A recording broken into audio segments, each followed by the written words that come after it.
오프라 윈프리라고 하는 흑인 여성으로서 역사상 가장 성공스러운 토크쇼 호스트를 여러분 다 잘 아시죠?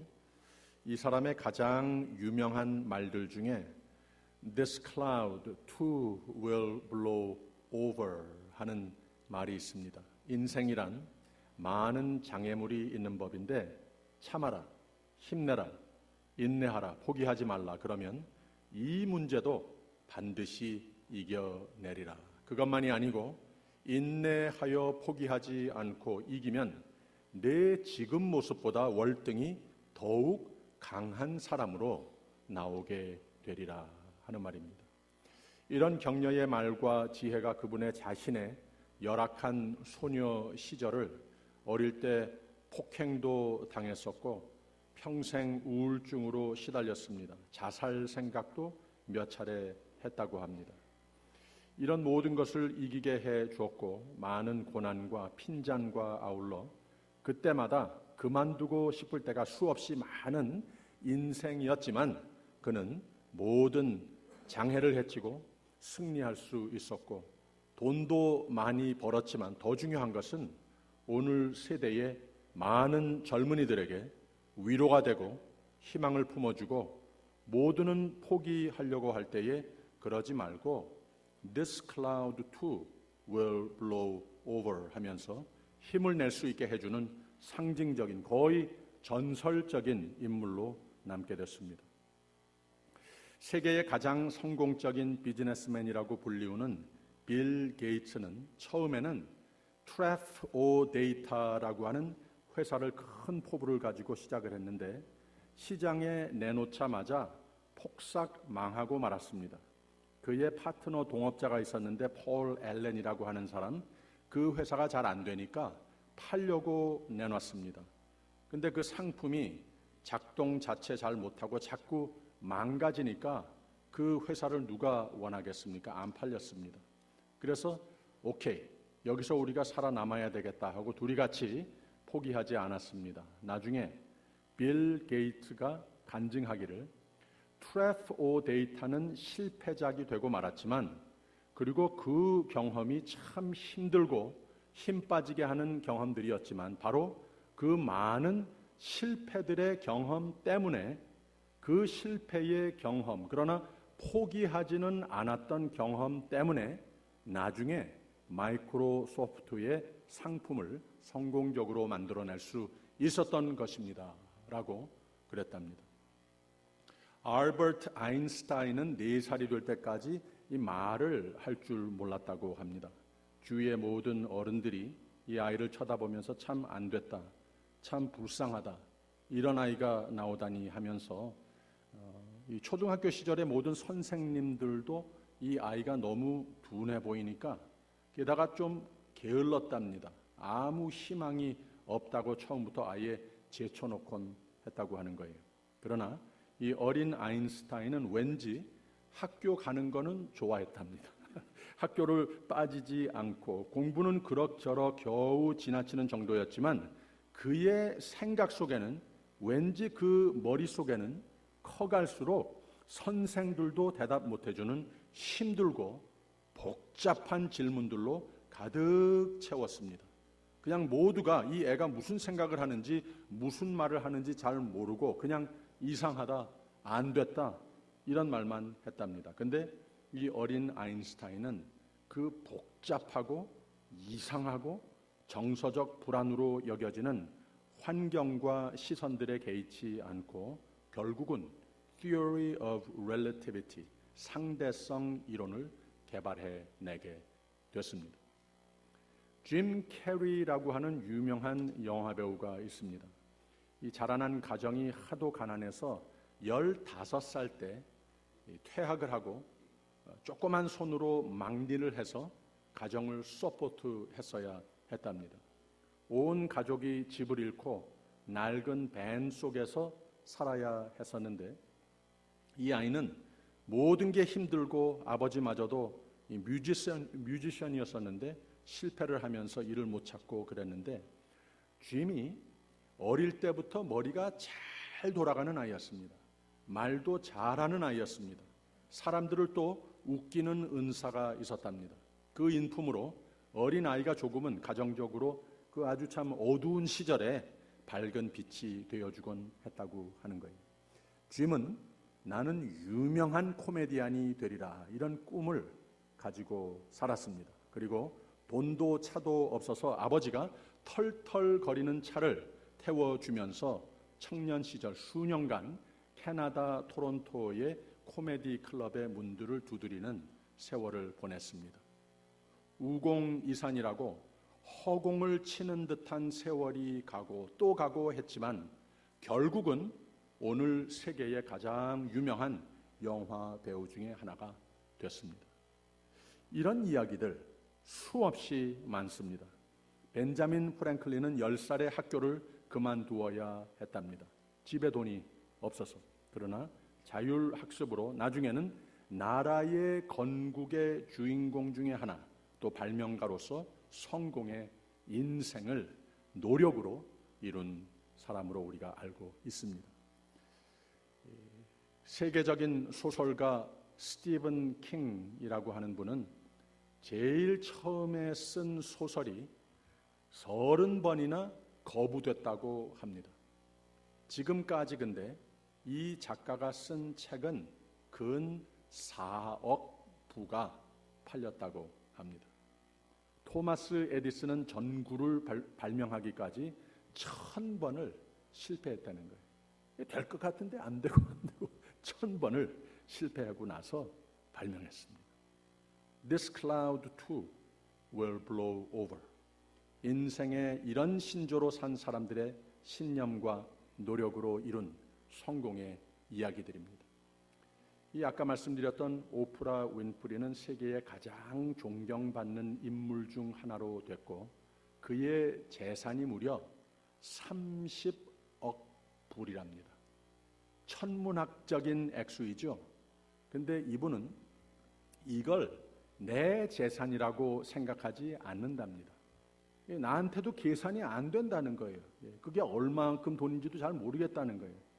그래서 나는 하나님께서 주신 소명이 하나 있는데 세상에 불리하고 불쌍한 젊은이들을 나같이 자란 아이들을 자기의 이야기로 도움의 손길로 많은 재단을 세워서 그들을 돕는데 쓰라고 하나님이 주신 그냥 큰 손, 이 세대를 섬기라고 하나님이 왠지 나에게 큰 손을 하나 맡겨주신 것뿐이라 이렇게 고백을 한답니다. 매해 그의 재단을 통해서 4억 불을 불쌍한 사람들을 일으키는 일들에 기부한다고 합니다.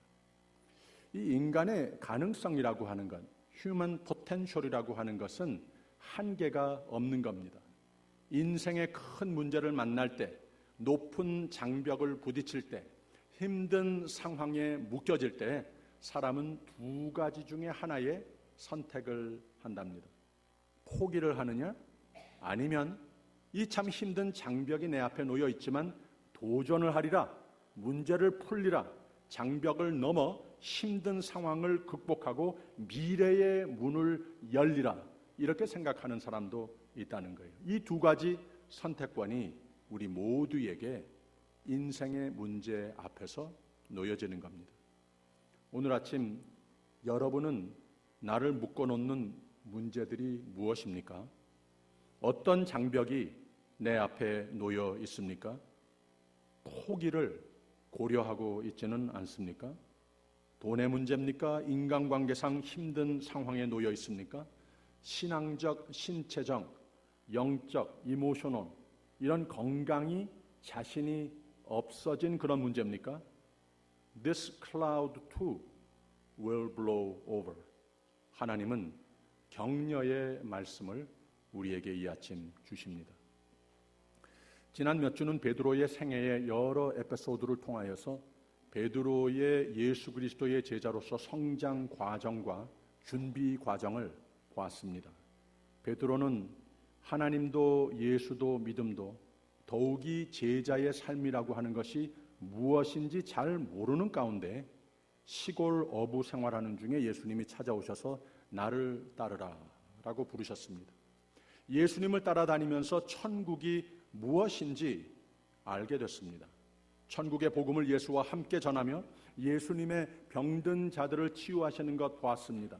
세상의 모든 소외된 자들을 위로하시고 새 힘을, 새 희망을 그 삶에 불어넣어 주시는 것을 보았습니다. 예수님의 많은 기적을 베푸시는 것도 보았습니다.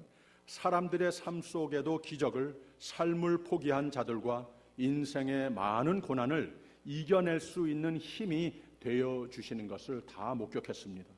죽은 사람을 붙들어 일으키는 것도 봤고, 자연과 기상 위에도 권위로 섭리하시는 것도 보았습니다.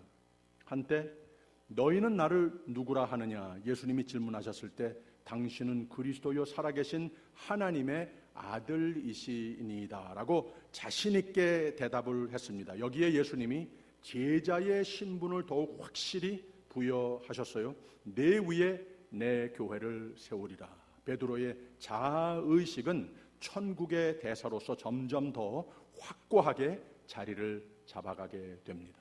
믿음이 성장합니다. 수제자로 예수께로나 동료 제자들에게 당연히 여겨지게 되고, 누가 물어보면 두 말 없이 자신 있게 내가 그런 사람이라고 말할 수 있었습니다. 나만큼 예수께 충의하는 사람 있으면 나와 보라고 그래. 나만큼 천국 복음 위에 뜨겁게 충성할 사람 있으면 나와 보라고 그래. 이만큼 자신이 있었습니다. 몇 차례 그 믿음이 흔들릴 때도 있었습니다. 예수님은 그런 때마다 베드로 자신이 볼 수 없는 그 베드로 안의 포텐셜 가능성을 아시기에, 그러나 인간의 연약함도 아시기에 이 인간의 연약함도 인정하는 것이, 경험하는 것이 결국 하나님을 더더욱 믿어야 하고 의지하여야 하리라. 이 신앙 고백이 세워진다고 하는 것을 오히려 가르쳐 주셨습니다. 이 신앙 고백이 세워지도록 자비와 은혜로 다가오셔서 믿음을 오직 다짐하게 해주시고 힘이 되라고 약속하신 대로 성령을 부어 넣어 주셨다고 하는 겁니다. 이러므로 예수께서 부활 승천하신 다음에는 불같이 내린 성령 충만으로 자신은 철저하게 부인하며 내가 꼭 가져야 할 것도 세상이 줄 것은 아무것도 없으며 내가 예수께서 부르신 은혜에 의존하면 다 된다. 내가 오직 믿음으로 오직 성령 충만하면 된다. 내가 오직 주님 지신 십자가와 같이 나도 겪는 모든 고난은 내가 당연히 져야 할 십자가로 여기며 예수만 바라보고 예수만 가지고 예수만 전하는 삶을 나의 최선을 다해 살면 하나님이 영광 받으시고 기뻐하시리라. 그리고 내 삶은 하나님이 인정하셔서 하나님이 축복하셔서 하나님이 하시는 기적의 일들에 쓰임 받는 삶, 기적이 막 나타나는 삶, 하나님도 나도 백성도 기뻐하는 삶을 열매 맺으리라.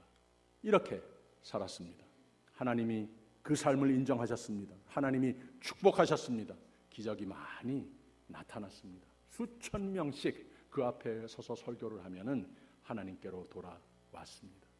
그 삶을 많은 우여곡절이 있었지만 삶의 환경에 자신에게 실망도 많았지만 마치 용광로를 지나 직공의 쇠망치로 내려 침도 지나 또 불가마에 녹이는 것 같이 결국 그러한 삶의 과정에 많은 장벽과 아픔도 있었지만 결국은 정금을 만드는 그러한 과정과 같이 욥의 고백과 같이 나의 가는 길은 오직 그가 아시나니 즉 나 소명의 삶은 하나님이 아시나니 책임지시니 그가 나를 단련하신 후에는 내가 정금같이 나오리라. 이런 신앙 고백으로 베드로는 예수께서 약속하신 교회가 세워지며 그의 리더십으로 말미암는 교회의 부흥과 체제적 안정과 교회의 기능을 바로 발휘하는 기쁘고 힘내는 제자의 삶을 잘 수행해 가게 된 겁니다. 믿음과 충성과 충의로 말미암는 교회의 복음의 성장은 눈부실 정도로 막 펼쳐져 갔습니다. 유대인과 이방인들도 각 지역으로 복음은 전해지고 각 지역으로 퍼져갑니다. 올바른 신앙 교회관을 위해 예루살렘 교회는 선교사 파송까지 하는 데에 바빠집니다. 교회는 모든 사도들은 참으로 날아갈 듯 신이 나는 그런 때였습니다. 근데 여러분, 오늘 이 말씀 시작하는 단어를 보세요. 그때에 라고 시작을 합니다. 지금까지 모든 것이 부흥과 기쁨과 신나는 이러한 교회의 역사입니다. 개인의 삶도 그랬습니다. 그런데 그때에 바로 사탄의 역사하는 것이 참 묘합니다. 모든 것이 하나님의 뜻대로 교회의 리더들의 믿음과 충성대로 모든 게 다 잘 될 때 사탄은 그래? 이제 내가 바빠지겠구만 하면서 역사를 하기 시작을 한다는 거예요. 그 복된 삶에 문제를 일으킵니다. 장벽을 쌓습니다. 조금 역사적인 배경을 우리가 이해할 필요가 있는데 모든 것이 다 잘 되어갈 때 사탄의 역사는 바로 그겁니다. 헤롯의 핍박이 기승을 나타내기 시작을 한다는 거예요. 1절 다시 보세요. 그때에 헤롯 왕이 손을 들어 교회 중 몇 사람을 해하려 하여 그랬습니다. 그 시대의 헤롯은 아그리빠 1세였습니다. 아주 외교 실력이 대단했습니다. 유대인들과 유대 관계를 잘 이루면서 인기였습니다. 앞으로도 이 유대 관계를 더욱더 강화시키기 위해서 늘 궁리를 하는 이런 사람이었습니다. 바로 이 시점에 와서는 스데반의 사형 이후로 사도들에 대한 교회에 향한 핍박이 별로 없었습니다. 그래서 아그리빠는 교회를 핍박하기를 시작합니다. 유대인들이 이것을 보고 싶어하는 것을 안다는 거예요. 그들을 이기기 위해서 내가 할 수 있는 것이 이거라고 생각을 한 겁니다. 그래서 우선 야고보를 사형시킵니다. 2절 보세요. 요한의 형제 야고보를 칼로 죽이니 그랬습니다. 유대인들은 이것을 보면서 동의했습니다. 좋아했습니다. 잘하는 거다. 이제 사도들의 더 많은 존경을 받기 위해서 내가 무엇을 할 수 있을까? 이 예수의 수제자가 됐고 교회의 머리는 물론 예수님이시지만 교회의 가장 존경을 받는 리더가 곧 베드로였습니다. 게다가 유대인들이 싫어하는 이방인들을 용납하는 베드로였다고 하는 거예요. 그래서 아그리빠의 생각에 이 베드로를 없애면 유대인들이 나를 더 존경하게 되겠구나, 이렇게 생각이 된 겁니다. 바로 이때가 언제였는가 하면 3절 보세요. 유대인들이 이 일을 기뻐하는 것을 보고 베드로도 잡으려 할새 때는 무교절이라 그랬습니다. 이 무교절이 유월절을 이어서 7일 동안 이 무교병을 먹는 명절이죠. 이 하나님이 출애굽 때 제정하신 명절들입니다. 하나님이 구별한 백성은 하나님의 심판의 이 대상이 아니라서 심판 재앙이 그 위로 유월한다 해서 유월절이죠. 근데 이 유월절을 쇠는 방법 중에 7일 동안 무교병을 먹는 명절로 지켰습니다. 이걸 Feast of the Unleavened Bread라고 그랬습니다.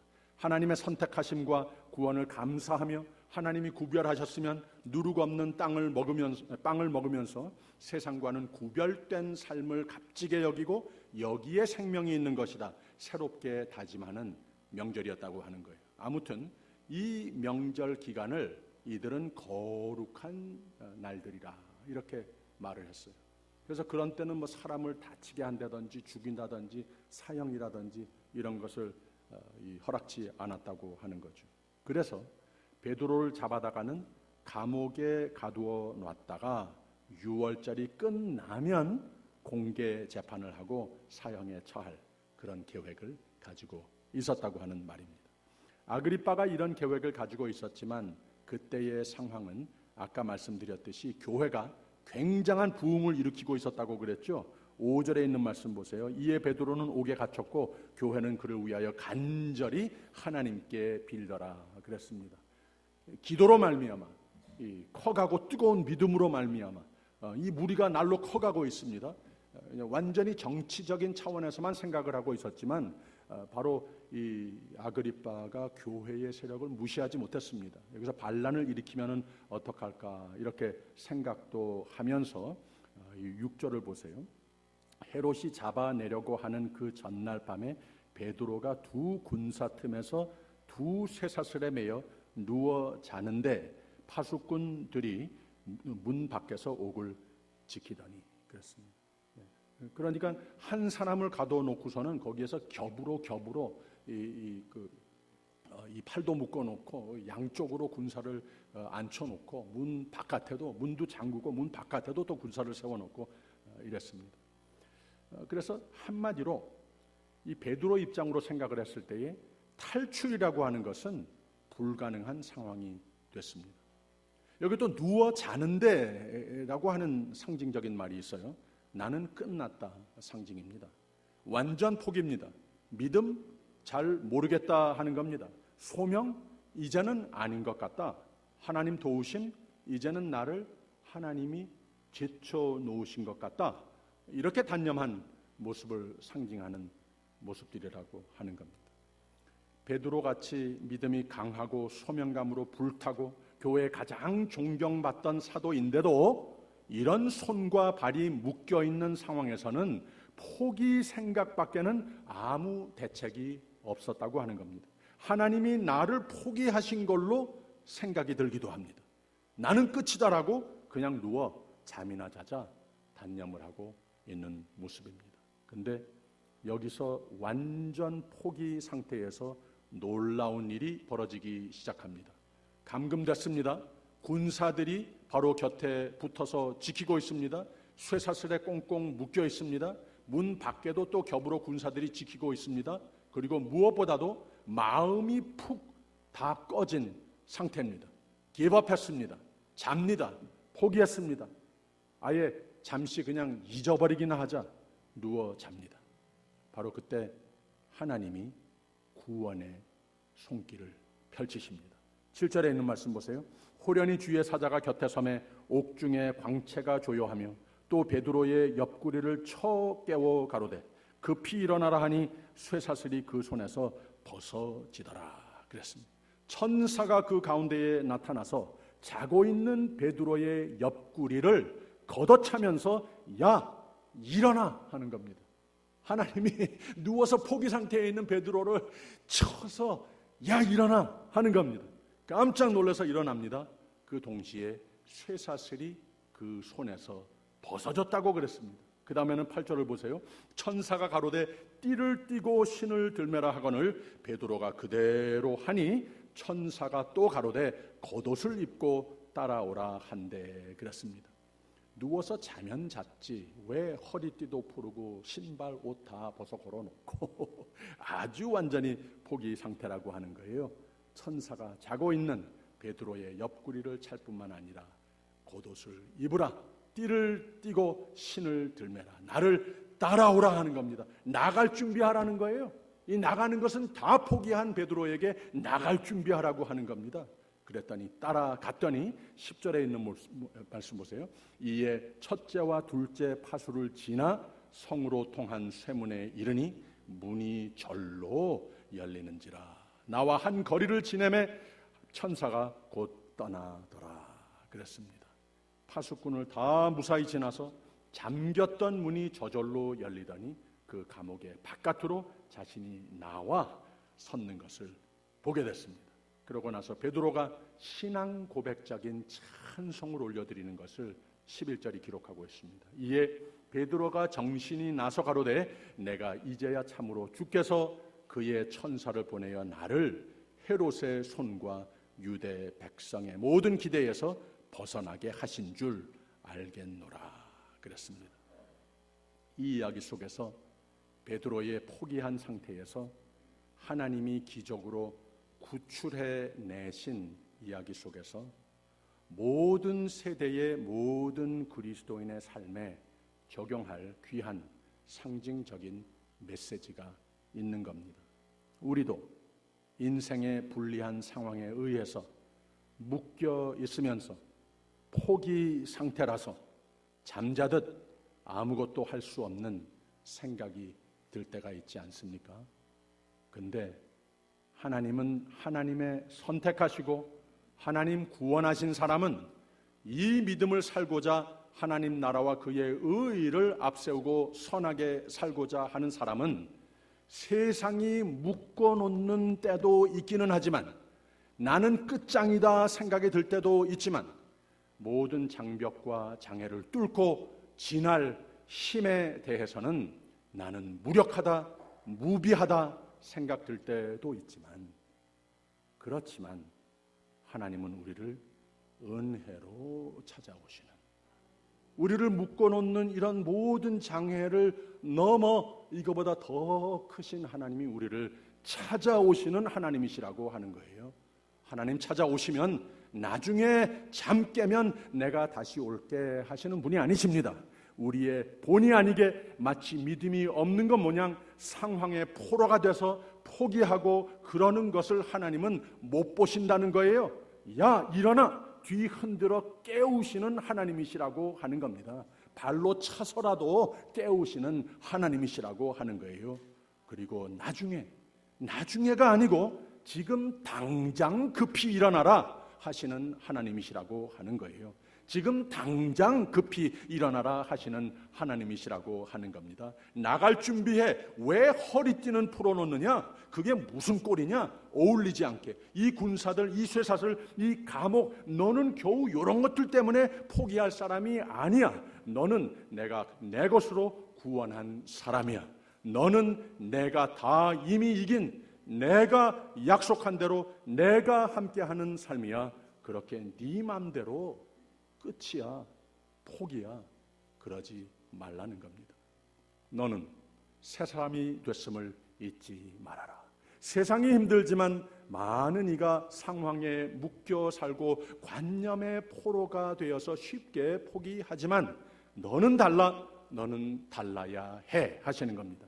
내가 약속하고 준비하고 일하는 너의 멋진 생애는 저 문 밖에 펼쳐 있어. 너의 갈 길은, 너의 이룰 꿈은, 나의 영광이 막 드러나는 삶은 아직도 다 저 문 밖에 있어. Don't give up, don't give up 하시는 겁니다. 옷 입어, 나 따라와 하시는 겁니다. 할렐루야. 우리의 삶은 베드로와 같이 이 나를 격려하시고 일으키시는 하나님의 음성을 듣고 지금 당장 따라 행하면 하나님의 기적이 나의 오늘의 상황, 나를 묶어 놓는다고 오관했던 모든 부정적인 생각과 상황에서 풀려나게 되심을 믿으시기를 바랍니다. 나를 꼼짝 못하게 한다고 생각했던 쇠사슬과 그런 상황들, 사람들 다 아무것도 아닙니다. 저 나의 내일로 통할 문들이 다 닫혀있다라고 생각했던 그 문이 열립니다. 안 닫혔어요. 이미 열려 있습니다. 그리고 베드로와 같이 11절, 이에 베드로가 정신이 나서 가로되 내가 이제야 참으로 주께서 그의 천사를 보내어 나를 헤롯의 손과 유대 백성의 모든 기대에서 벗어나게 하신 줄 알겠노라. 나의 미래의 문이 열릴 때마다 아, 맞구나, 이제 정신이 드는구나. 하나님이 나를 도우시는구나. 하나님이 나를 기적의 손으로 상황을 이기게 하시는구나. 하나님이 쇠사슬을 푸시는구나. 하나님이 닫힌 문을 여시는구나. 나는 이 내 하나님의 것이로다. 능력의 신앙 고백으로 살게 되는 겁니다. 하나님께서 약속하신 땅을 들어가기 전에 이 탐험대 12명을 보냈습니다. 가서 보고 돌아와서는 눈으로 본 것을 똑같이 다 12명이 고백을 합니다. 다 이것은 하나님께서 약속하신 그대로 젖과 꿀이 흐르는 땅입니다. 그리고 또 다 같이 본 것이 거기에 이미 있는 사람들, 거인 같은 사람들이 있습니다. 좀 무섭습니다.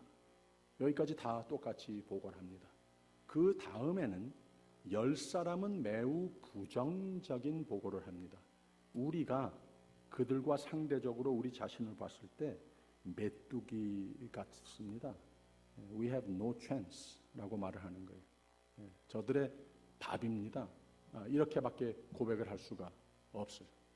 그런데 여기에 그 그 12 중에 2은 돌아와서 똑같은 것을 보고 와서 좀 겁도 났겠지만 거기서 또 한 가지 본 것이 하나님을 봤다는 거예요.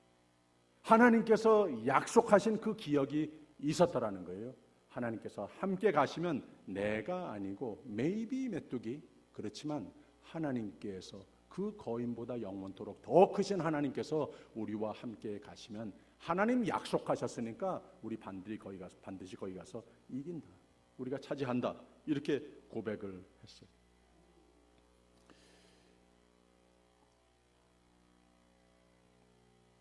한국의 미스 경남이 됐던 손소희라고 하는 청년이 있습니다.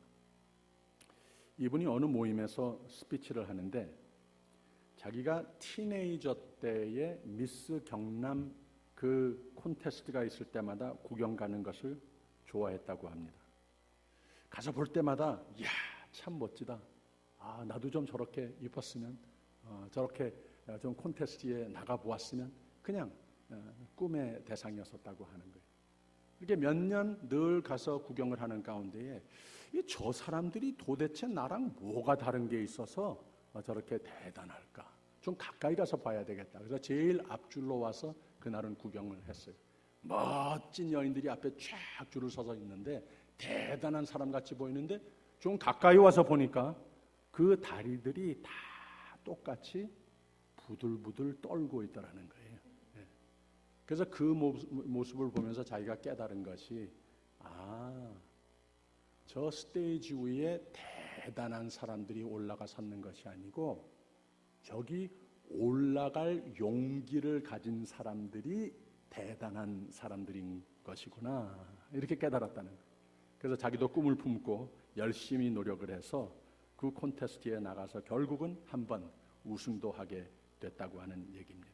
근데 이 사람이 자기 이야기에 대해서 간증을 할 때마다 한 가지 덧붙이는 것이 있는데 꼭 1등을 했다고 하는 것은 저에게 중요하지 않습니다. 그런데 노력하는 가운데에 어떤 목표를 두고 노력을 하는 가운데 노력하는 중에 성취감, 노력 자체가 기쁨, 성취의 삶, 노력 자체가 우승이더라. 노력 자체가 대단한 것이더라. 이런 이야기를 젊은 사람들에게 많이 격려하는 간증으로 나눕니다.